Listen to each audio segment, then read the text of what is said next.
and Mrs. Diskaya is here. So, pwede po bang, Mrs. Diskaya, pwede po bang ibalita nyo sa amin, ikwento nyo sa amin yung mga napanood namin sa inyo sa television na sinasabi ninyo? Kailan po kayo unang nagkaroon ay kumita ng bilyon sa construction industry? Anong taon po yun? Good morning po. Billion po. Opo, kwento nung, narinig po namin sa television, sinasabi nyo sa interview nyo dahil tinanong kayo kung anong naging gateway para gumanda ang buhay nyo. Sabi nyo kayo hindi naman nakakaangat nung araw. At tapos sabi ninyo ay noong DPWH na kami. Yun po yung sagot ninyo eh. So, at tinanong kung magkano at sabi nyo bilyon. Kailan po itong unang bilyon na kumita kayo sa DPWH? For the knowledge of everyone, so St. Gerard, Alpha and Omega, we have been in the construction business for 23 years. So I would presume na in the 23 years, pwede naman siguro kami po kumita. Yung billion, when I said DPWH, because prior to that, we were in local government.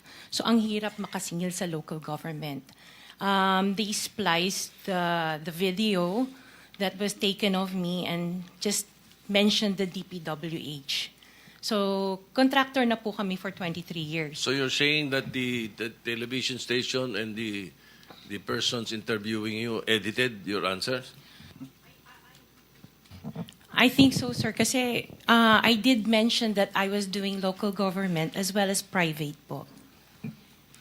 Yeah, if I may, with Yeah, the yes, permission of with the permission of the Minority chairman, Senator Leader. President Pro Tem. Ma'am Sara, ano ba naging trabaho niyo bago kayo pumasok sa mga kontrata sa gobyerno?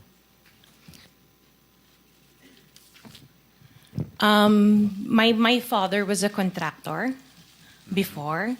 Nangongontrata rin Pero siya? yes po, Nangongontrata rin sa for DPWH? LGU po. LGU. And then ako, I worked sa ibang bansa. Yun po. Anong work mo sa ibang bansa? I was a dental receptionist and an orthodontic nurse. So you are a doctor?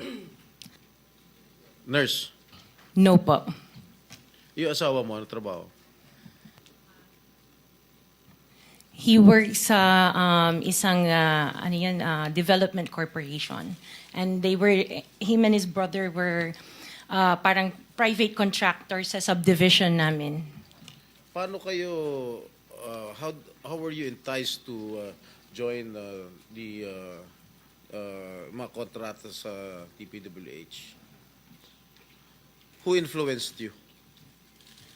Wala naman po. Nakita namin on PhilJeps na may mga projects na pwede palang mag-join. So we joined the bidding na we know that we were qualified for. All right, Mr. Chair, I would like to reserve all my questions if my turn comes already. Thank you, Mr. Chairman, to continue. Senator, Mr. Chairman. Mr. Chairman, Okay, with the permission of the Senator Minority Leader. Soto, the Minority Leader. Ma'am, very clear man yun sa video na sinabi mo. Kung kailan kayo kumita ng malaki, sabi mo, noong nag-DPWH na kami. Ngayon, gusto mong i-attribute yung wealth ninyo going back noon pa sa tatay mo, noong nagsimula kayo ganon. Pero very clear, the video won't lie. Sinabi mo, noong nag-DPWH na kami. Yes po. So, kailan ba kayo nag-DPWH? Parang sometime in 2012, nag-start kami with DPWH. Can you be definite with your answer? Parang 2012? Oh, please, because you're under oath, please. Yes po. Make sure of your answers. Sometime in 2012, we started with DPWH. We started with joining biddings. Pero prior to that, we were with local government. Yung mga flood control projects, kailan kayo nag-engage ng flood control projects sa DPWH? Siguro mga 2016 onwards. Please make sure of your answer. Yes po, 2016 onwards po. 2016 onwards. Yes po. 2016 onwards. May follow-up Yes, ka sir. ba? Yeah, Okay. Go ahead, sir. Go ahead. All right. Kasi based on your... Una sa lahat, we would like to clear the reason that we're asking you this, and centering on you at the start.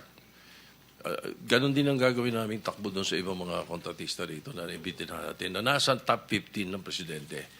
Nasa top 15 ng presidente, may mga flood control projects, mayroong guni-guni, mayroong ghost, mayroong nagawa, may nagawang palpak, okay, may nagawang tama. Ngayon, tapos marinig namin yung kwento sa television na tungkol doon sa sinasabi nyo na napakarami ninyong kinita at ika nga sa DPWH to 2016 kayo nag-umpisa sa DPWH. Pero yung mga pinakitang mga sasakyan ninyo ay 2022, 2025, 2024. So, lately, yung matindi, hindi po ba, na mga income ninyo? Mga anong taon kaya sa tingin ninyo? What year would you say that you were able to engage or be able to get projects from the DPWH for flood control projects? What year? Yun nga po, nag-start kami makakuha ng pailan-ilan, pero 2016 po onwards. Po. Yes. 2016 onwards. In 2017, how much did you pay the BIR on your income tax? Sorry, I don't have the data on me right now kasi I have an accountant that handles that po. Pero I can get it for you. Yes, please. May we request that Yes po. we find out how much your income taxes were paid from that time, 2016 to the present. No? Okay po. All right.